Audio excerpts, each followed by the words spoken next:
now on Property Tribes, we're going to be talking surveys, and I'm joined by Alan Milstein of the Residential Property Surveyors Association. And Alan, thank you so much for inviting us along to your conference today. It's been really interesting to see your perspective on the business. Tell us a little bit about what's been going on here today. Well, the RPSA is all about empowering independent surveyors and helping them develop their businesses and helping them promote themselves to the public. One of the big problems we have in this country is that many members of the public, home buyers, landlords, don't understand what surveyors do. And they don't understand the importance of surveys. So the RPSA is about trying to get that message across to people. And I think you're so right that there needs to be more education to the consumer in this regard, in our case landlords, because a lot of landlords, particularly the less experienced or the newbies, when the lender undertakes the valuation, they think that's a survey. They don't realise that it's just the lender doing their own security. All the lender's interested in is can they get their money back if the buyer doesn't pay their mortgage. And of course, increasingly, they're not even visiting the property to do a valuation because they're doing it as a desktop automated valuation model, which means that nobody with any skills or knowledge is visiting the property. So it becomes more important for buyers of all sorts of properties to get a professional in to look. Buyers can't be expected to be an expert in every part of a building. That's what we're there for. If you've got a pain in your knee, you go to a doctor. So if you've got a property, why would you not go to a surveyor?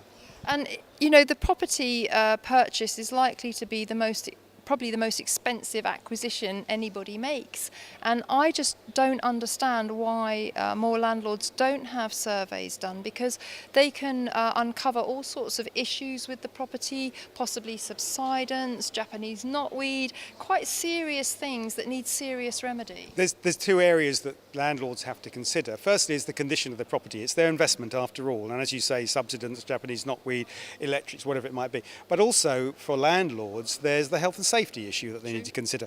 There's more than 400 pieces of legislation that affect landlords, and increasingly they're being asked to register with local authorities. And they are facing tenants who become ever more aware of their rights as far as safety is concerned. And I think bottom line is that most landlords want to deliver a safe and decent home for their tenants. So what we're looking at doing is saying to landlords, we can combine those two pieces of research and information, looking at the condition of the property, is it subsiding, are there major structural issues, and then looking at the health and safety issues which affect the tenants who are going to be living in the property.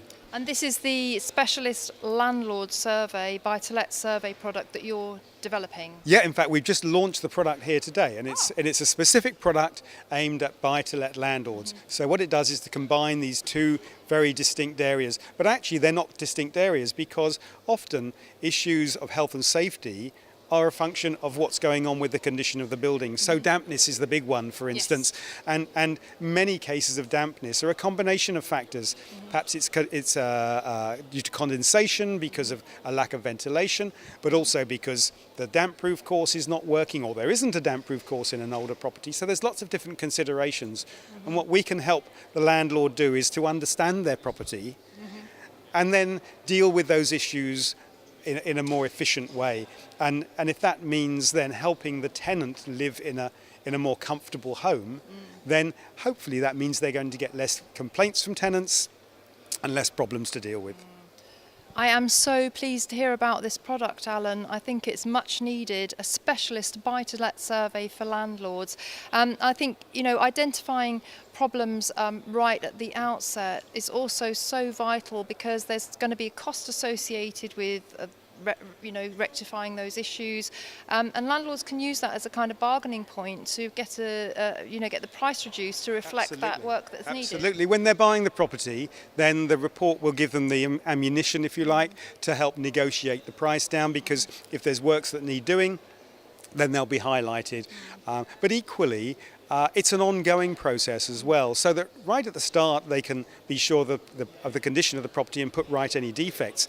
But then built into the process is visiting the property annually after the initial survey. And each year we'll go back and look in a more a less invasive way, if you like, just looking at those health and safety issues to make sure that no other issues have cropped up in the last year. So, for example, other smoke alarms still working? Yep. Because they might have been working this year, are they working next year? It's important that we keep monitoring those, and often landlords find it quite difficult to get back into their properties on a regular basis.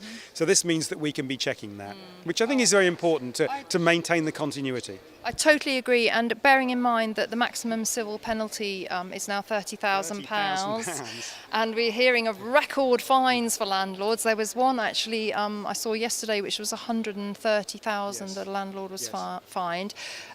You know, landlords typically they they guard their pounds carefully. How much would a typical buy-to-let survey cost? I suppose you'd be looking at around £400 to £500 for the first year. It would be less than that in the subsequent years, maybe £150, £200. But I think what you've got to look at what you're getting for your money. I agree. And firstly, that's a comprehensive survey of the property, which will then give photographs included within it to explain what's going on with the property, and some good descriptions of what works will need to be done in order to bring that property up to standard. And then overlaid with that condition report is the health and safety report. We've called it the Decent and Safe Home Report, DASH report. And that will help them to identify the key health and safety issues that they need to consider. So it's a totally unique product. No one's ever thought I don't know why no one's ever thought of doing it before, because it makes absolute sense to look at the condition and the health and safety together, because they are combined issues. But what it means for the landlord is that they know that they're looking after their property. They demonstrate to the tenant that they're a caring landlord. And I think, again, that goes a long way to making sure that tenants are a little bit more relaxed about things, rather than picking up the phone every time they have even a minor issue, if they know that the landlord is taking care of that property. Agree 100%, absolutely. Now, if landlords, our community watching this, want to find out more, where can they go? The best place for them to go initially is the RPSA website, rpsa.org.uk. And they can make contact with us there.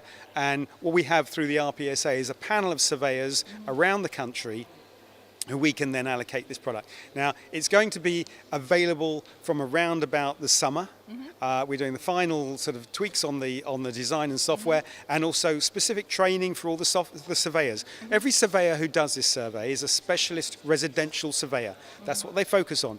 But also we're giving them extra training to make sure that they are going to use the product in the most efficient way and deliver the best value to the landlord when he buys the product.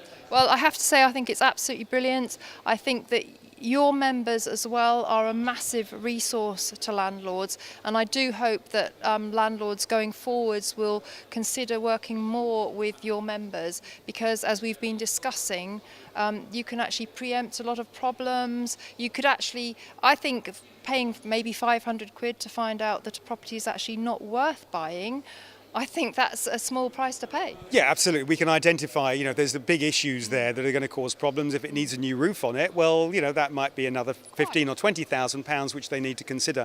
But I think as RPSA, our main interest is to make sure that we deliver really good products to people in a really efficient way.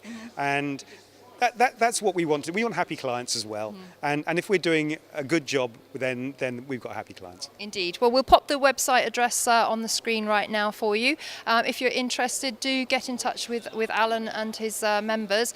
And I have to say again, Alan, thank you very much for inviting us down here today. It really is great to see the Self-Build Centre as well, and to hear what your members are doing, what's on your mind. It's been a really great day out, and I thank you for that. It's been a pleasure to have you along with us, and we look forward to spending more time with you. Excellent. Thank you. Thank you.